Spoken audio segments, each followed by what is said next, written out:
ماما، امم هتوديني النادي بكرة؟ ممكن ان شاء الله. ممكن فعلا ولا زي الأسبوع اللي فات؟ ماما، نعم. ممكن تجيبيلي الجزمة اللي وريتها لي على النت؟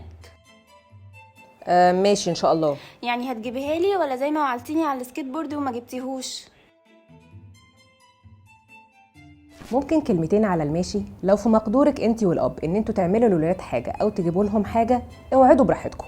لكن لو مش في مقدوركم او مش هتقدروا تعملوا حاجه زي كده، بلاش توعدوا، علشان ما تعشموش الولاد بحاجه وترجعوا ما تعملوهاش، لان انتوا كده مش بس بتكسروا بخاطرهم، لا، في حاجات اخطر من كده بتحصل، زي ان الثقه ما بينكم بتتهز. وحاجه كمان، الطفل ممكن يكبر على ان الوعد شيء مش مهم، عادي بقى، ما هو ماما وبابا ياما وعدوني وما وفوش، ايه المشكله يعني؟ هتقوليلي الحياة بقت صعبة جدا، وبتخيل والله ان انا ممكن اقدر اعمل للولاد كل حاجة، بس فعلا بجد مش بقدر، في ظروف بتجد غصب عننا وبتبوظ كل الخطط. عارفة بقى في الحالات اللي زي دي تعملي ايه؟